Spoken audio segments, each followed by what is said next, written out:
Hello, my name is Lorraine Garvey of District 32, and I've got the absolute pleasure of having a conversation today with Derek Best of Innovative Hair Loss Solutions in Australia. How are you, Derek? Fantastic, Lorraine. How are you doing this wonderful day? I am excellent, thank you. The sun is shining. The world is a wonderful place. Perfect, perfect. The birds are singing, and I can see the Yeah. ocean out my window. Nice, very nice. So, Derek, just to frame this conversation, it's about we want to learn a bit about you.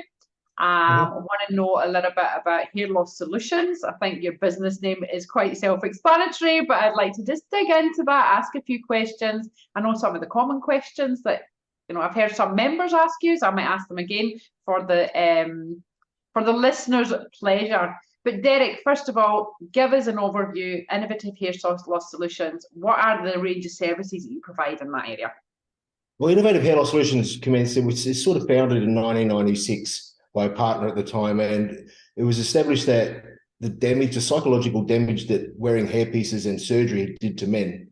So we came up with a new concept, which was laser therapy and some services and processes. And basically what we do is we give people back their confidence. Many people associate hair loss or losing their hair as not being able to get a job, not being able to get a partner, all those negative side of things. So what we do is we can help regrow the hair you've lost in the last 7 to 10 years. And Wow. it's very, very simple. As long as you could be 80 with 5 years hair loss, or you could be 18. Unfortunately, we do have younger clients, but it doesn't really matter how the age, it's determined by the years of hair loss. Right, okay. So the less the years, the better the chance.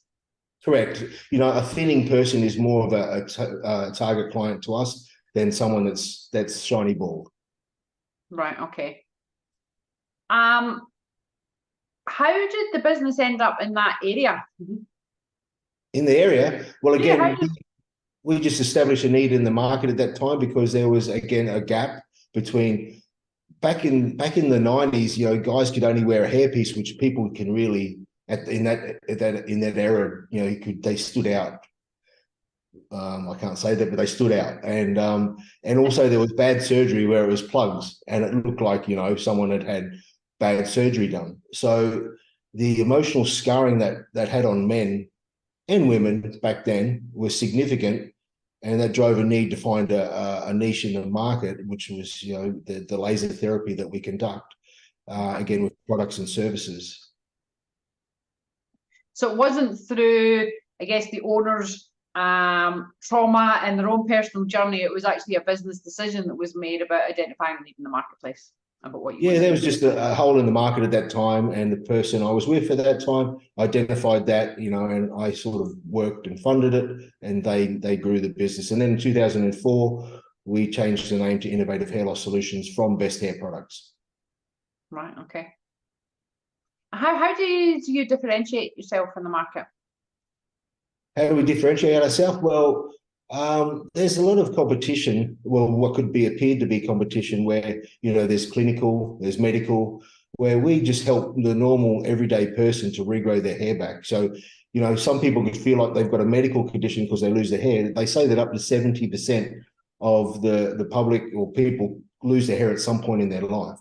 So it's just that we just have a really relaxed atmosphere, versus we don't want you to feel like, you've got a medical condition and it's, you're alienated. And we also want to get, help you in time before you do need other solutions like hair pieces or surgery. Yeah, okay. So what is the business has been going for a long, long time. What are some of the biggest learnings you've, so some of the listeners here, are all business owners, entrepreneurs, they're always eager to hear what are the lessons you've learned through managing the business? Well, there's been plenty. Yeah. But I think what stood out for me in the beginning, or along the way now, is that not knowing what I didn't know. Because if you knew the boundaries in business, you probably wouldn't attempt to take risks.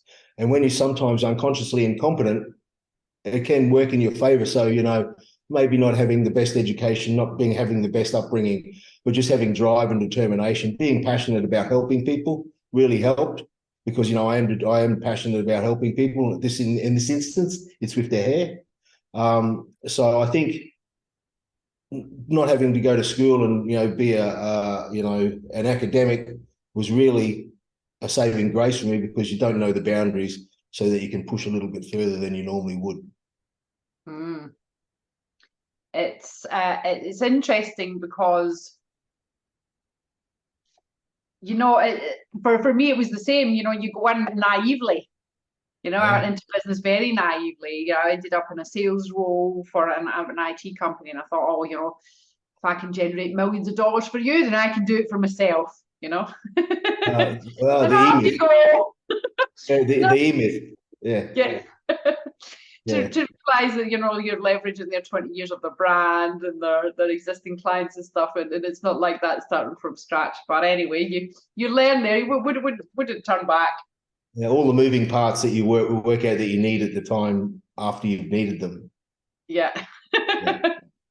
So Derek, as well as, you know, the innovative hair loss solutions, you are involved in many other projects. You give back a lot, that philanthropic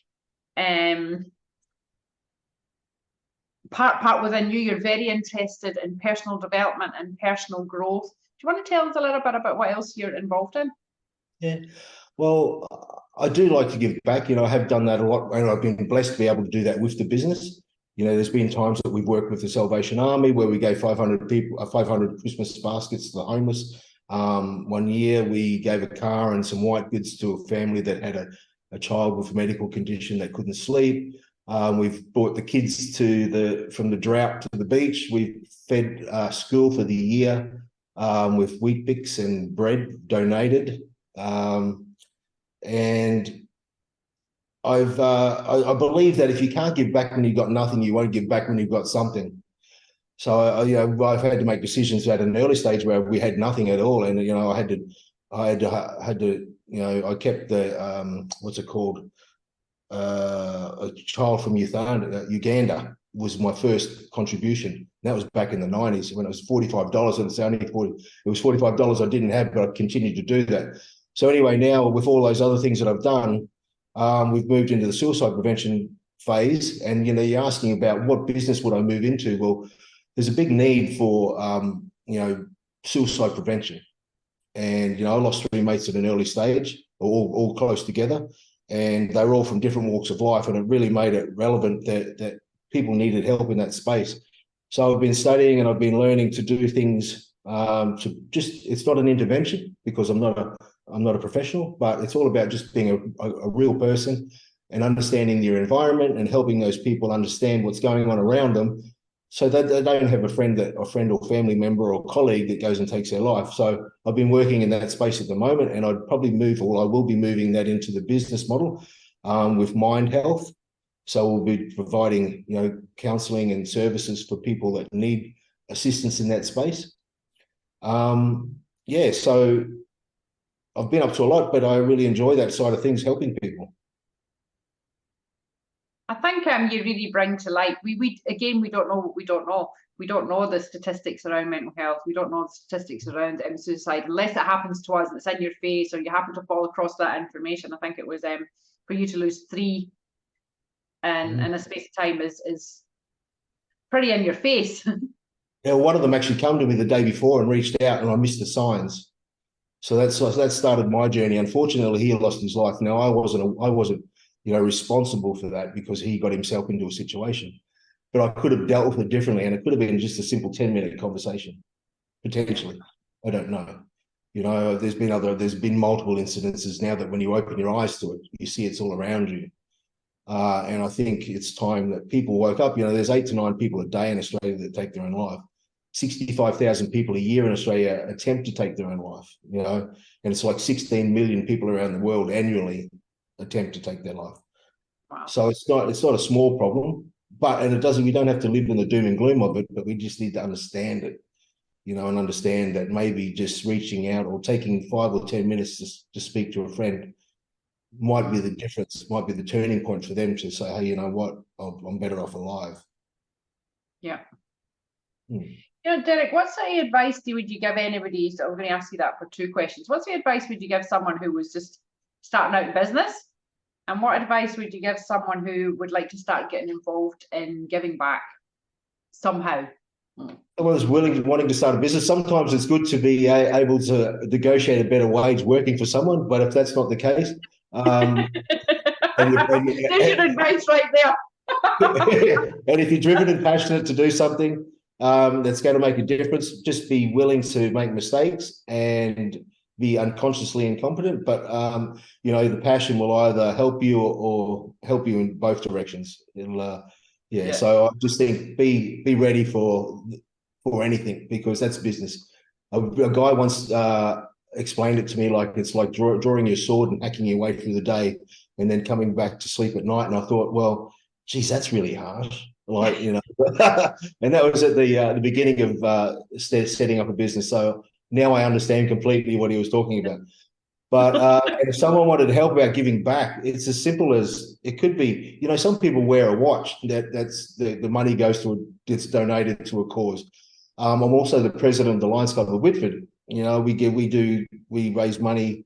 This weekend we're doing a sausage sizzle at Mitre 10.